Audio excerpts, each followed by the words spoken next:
आज हम बात करने जा रहे हैं पॉटी ट्रेनिंग के ऊपर। पॉटी और टॉयलेट ट्रेनिंग बच्चों की, ऑटिज्म भी और नॉर्मल भी। ज़्यादा हम फोकस रखेंगे ऑटिज्म के बच्चों का, लेकिन नॉर्मल बच्चों पे भी जो मैं बताने जा रही हूँ ये एक्टिविटीज़ वर्क करती हैं। तो फिर पहला हम बात करें मेरे बेटे की टॉयलेट ट्रेनिंग की, जिससे आप अपने बच्चे को भी कोरिलेट कर सकते हैं। तो मेरा बेटा एक 3 मंथ्स या 6 मंथ के बेबी की तरह 5 इयर्स का होने वाला था, 4.5 इयर्स तक, तब तक भी वो वैसे ही था जैसा कि। तो अब हम सेमी ट्रेंड बच्चे की बात करें तो मैं अपने बच्चे का भी लेवल बताऊं। मेरा बेटा 3 मंथ्स के और 6 मंथ के बच्चे की तरह कोई पैटर्न नहीं जानता। खाते पीते, टॉयलेट कहीं भी, चलते हुए, गेट के पास में, चाहे बेड पे, बेड के नीचे, नोवेयर, कोई जगह नहीं है, कोई टाइम नहीं है। सोते सोते बेड में उठ रो उठ रहे हैं, फील प्रेशर की वजह से रो रहे हैं, लेकिन डेली नहीं। मतलब कोई पैटर्न नहीं था उसको, कोई आइडिया नहीं था 4.5 इयर्स तक कि मुझे टॉयलेट की फीलिंग आ रही है। तो जैसा मैंने पहले बताया कि इससे आप जज करेंगे कि आपका थोड़ा बहुत अंडरस्टैंडिंग है और सेमी ट्रेंड है। समटाइम्स बच्चे पैंट उतारते हैं, इंसिस्ट करते हैं मेरा डायपर या पैंट खोलो, खुद से नहीं उतारेंगे तो आपको बोलेंगे कि इसे निकालो, क्योंकि उनको कुछ प्रेशर की फीलिंग हो रही है। मेरे केस में वो भी नहीं था, वो पॉटी और टॉयलेट दोनों एट द टाइम, आगे पीछे, इवन पी और पॉटी एक साथ आती है। मेरे बेटे के साथ वो भी ट्रेंड नहीं था।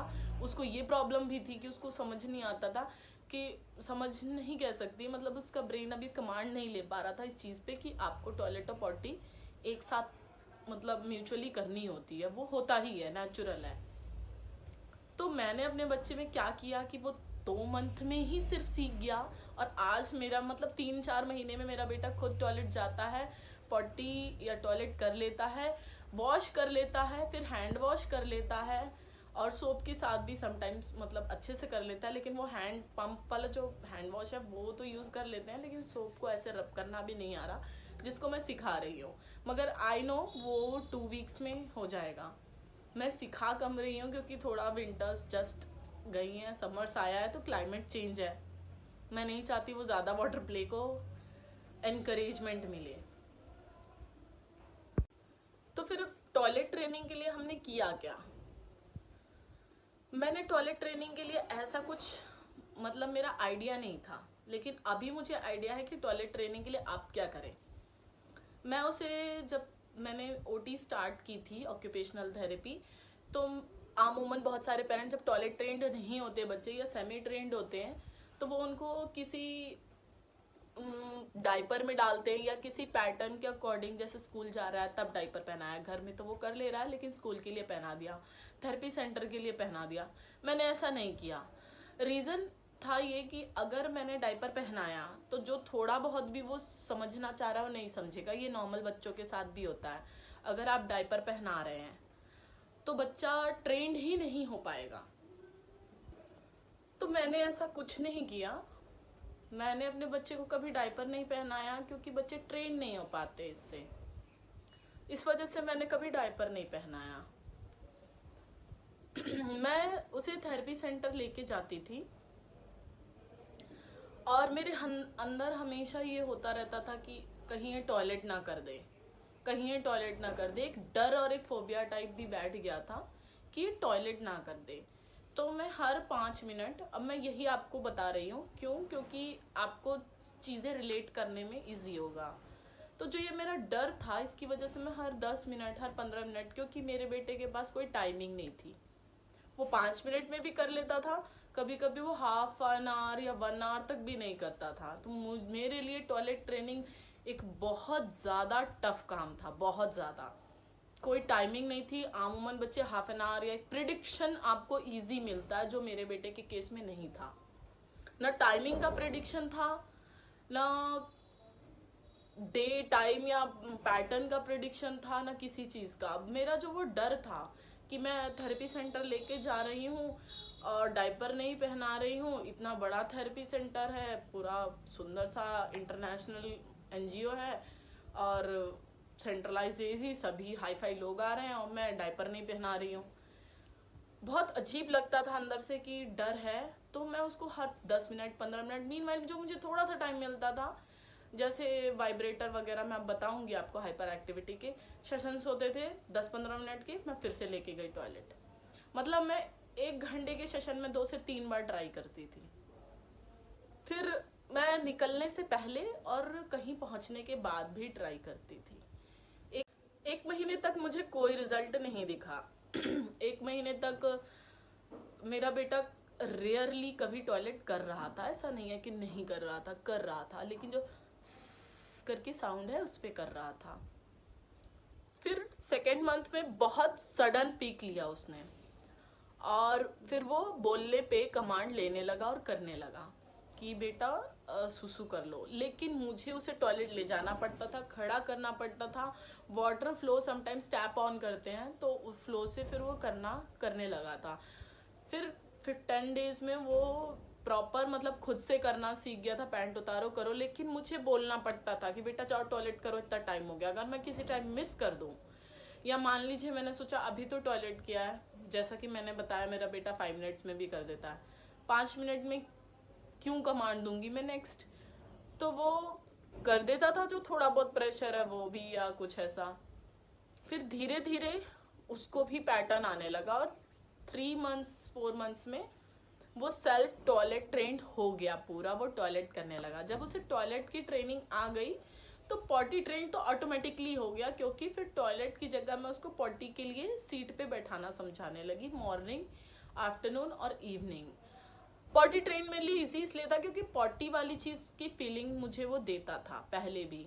वो थोड़ा सा प्रेशर जैसा चेहरा ऐसे बनाएगा, थोड़ा कई बार स्वेटिंग आएगी, जो पेन है या जो इंटेस्टाइनल बाउल मूवमेंट जिसे कहते हैं, कि मतलब अंदर जो गुड़गुड़ सी हो रही होती है, तो उसके लिए वो अजीब से फेसेस बनाएगा, या फिर कई बार स्वेटिंग होगी।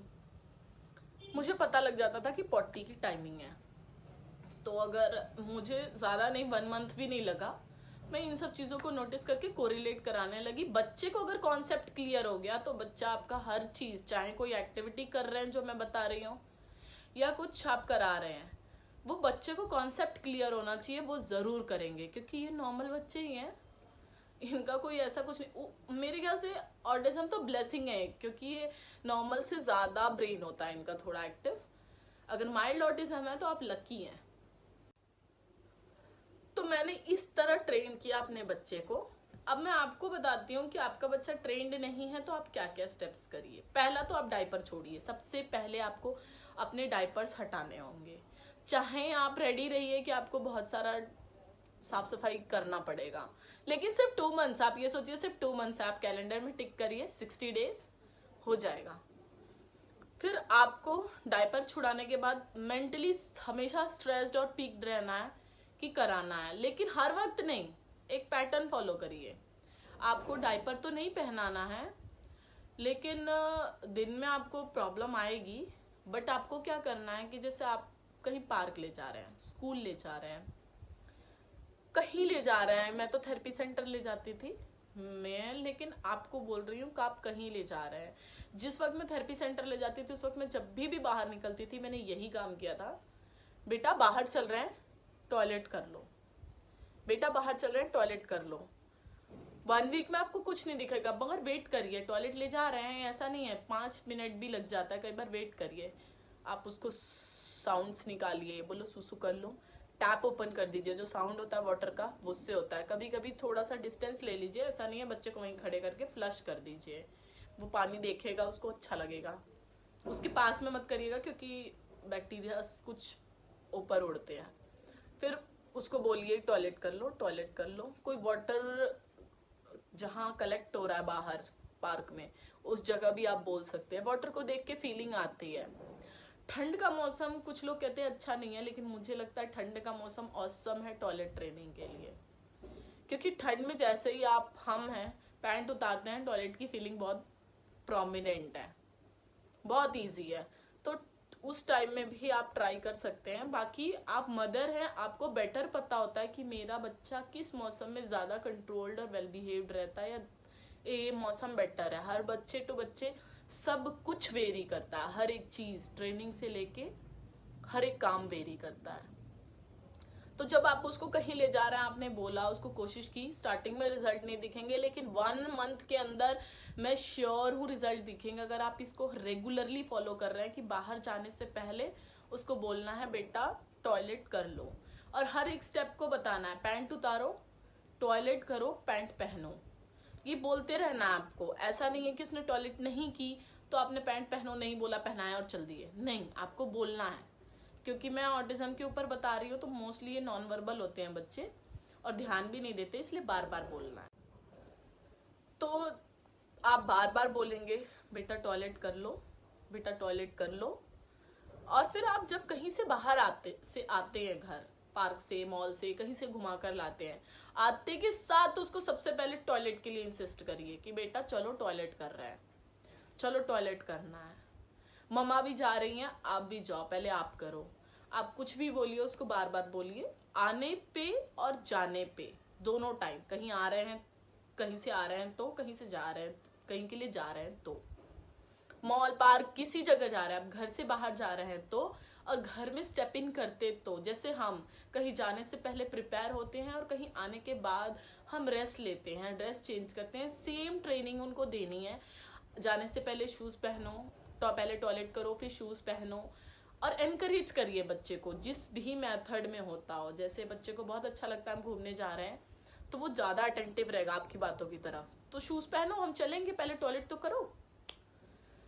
तो इस तरह आप उसको ट्रेन करिए, 100% वर्क करेगा। पहले यही आता है पॉइंट कि इस तरह वो ट्रेंड होने लगते, उसके बाद वो आपकी बातें सुन के, क्योंकि अभी तो मम्मा ने कहा तो करने लगा, तो आप फिर बाद में बाहर जहाँ ले जा रहे हैं वहाँ भी मीनवाइल आप ट्राई करते रहिए। तो बाहर हम फ्री भी बहुत रहते हैं, तो मॉल या कहीं या बीच बीच में आप ट्राई करिए उसको, वो वहाँ करना शुरू कर देगा। फिर इसी प्रोसेस में बच्चा आपका कमांड के साथ करना शुरू करेगा कि बेटा टॉयलेट कर लो। अभी तो वो बाहर आने जाने के लिए कर रहा था, फिर डे टाइम में भी आप कराते रहिए, फिर वो आपकी 1-2 महीने के अंदर ही आपकी कमांड के साथ वो करने लगेगा कि बेटा कर लो, साउंड की बात करें, टॉयलेट कर लो, तो वो कर लेगा, या सुसु कर लो। और हर बार अलग वर्ड नहीं यूज़ करना, हर बार अगर आप सुसु बोलते हैं, टॉयलेट बोलते हैं, या अपनी कोई रीजनल लैंग्वेज यूज़ कर रहे हैं, वही वर्ड यूज़ करना है हर जगह।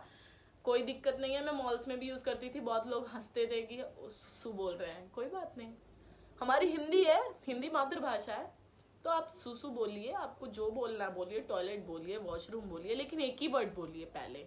जब वो 100% कमांड ले लेगा तब आपको कैसे बोलना है, बेटा टॉयलेट कर लो, वॉशरूम चलते हैं, या वॉशरूम चल रहे हैं, टॉयलेट चल रहे हैं। कुछ सेंटेंसेस मर्ज करिए उस वर्ड के साथ। जैसे अगर मैंने अपने बेटे को सुसु सिखाया था, फिर सुसु से टॉयलेट, वॉशरूम दोनों ऐड ऑन किए हैं, तो अभी टॉयलेट, वॉशरूम इतना प्रॉपर ऐड ऑन नहीं है, लेकिन टॉयलेट और सुसु प्रॉपर ऐड ऑन है। मैं एक भी वर्ड यूज करूंगी वो टॉयलेट कर लेगा। और वाला साउंड जैसे वो वर्ड्स पकड़ने लगे उसके साथ बंद कर दीजिए। ऐसा नहीं है कि वाला साउंड भी चल रहा है, नहीं, उसे बंद करिए हमारी तरह, टॉयलेट, वॉशरूम। फिर आप देखेंगे 2 से 3 महीने बाद आपको कहना नहीं पड़ रहा है, आपका बेटा खुद जाएगा, खुद कर लेगा, कोई दिक्कत नहीं होगी। अगर गर्ल्स हैं तो मॉनिटर करना पड़ता है कि वो हाइजीन देख रही हैं कि नहीं, क्योंकि वो बैठ के करते हैं। लेकिन हाँ, बॉयज़ हैं तो वो खड़े होके करा रहे हैं तो बेटर है, फिर वो उतना केयर नहीं करना पड़ता है, लेकिन फिर भी हाइजीन देखनी पड़ती है, क्योंकि हैंड वॉश नहीं करेंगे, ये हैबिट भी बनानी है, बेटा हैंड वॉश करो। तो ये प्रोसीजर जो हम फॉलो करते हैं, ये प्रोसीजर वाइज आपको फॉलो करना है, और जैसा आप करेंगे वैसे रिजल्ट मिलेगा। 2-3 महीने लास्ट आपका बच्चा 100% पूरा टॉयलेट ट्रेंड हो जाएगा। अगर आपको कुछ डाउट है फिर भी, या कोई प्रॉब्लम आ रही है, तो आप कमेंट बॉक्स में लिखिए, अपनी प्रॉब्लम शेयर करिए, मैं ज़रूर आपके क्वेश्चन की आंसर दूंगी और प्रॉब्लम सॉल्व करने की कोशिश करूंगी। मैंने चैनल ही इसलिए बनाया है क्योंकि मुझे पता है ऑटिज्म घर बैठे भी ठीक हो सकता है, huge amount of money spend करने की ज़रूरत नहीं है, बस सही गाइडेंस और सही हार्डवर्क की ज़रूरत है।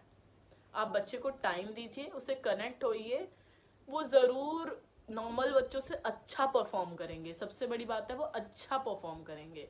हम ये उनको नॉर्मलाइज करने के पीछे उनकी क्वालिटीज़ को नहीं निकाल सकते, उनकी क्वालिटीज़ को आइडेंटिफाई करिए, उन पर वर्क करिए, वो बहुत कुछ ज़्यादा कर सकते हैं। तो मिलते हैं अपनी नेक्स्ट वीडियो में, जिसमें हम डिस्कस करेंगे ABA थेरेपी के बारे में, और हमारा दूसरा टॉपिक साथ में होगा कि हमें एबीए के साथ मैं आपको बताऊंगी कि हमें क्या कोर पॉइंट्स देखने होते हैं बच्चे की थेरेपी के अकॉर्डिंग, क्योंकि थेरेपी कराते वक्त बहुत प्रॉब्लम आती है कि हम करा नहीं पा रहे, बच्चा कर नहीं रहा। तो ये एबीए में ही मैं बता दूंगी कि कर नहीं पा रहा तो आप कहाँ कहाँ लैग कर रहे हैं और आपको कैसे कराना है। मैं ये आपसे नेक्स्ट वीडियो में एबीए पे डिस्कस करूंगी डिटेल में कि कैसे आपको एक्टिविटीज करानी है। तो मिलते हैं नेक्स्ट वीडियो में। Have a nice day, good bye, bye bye.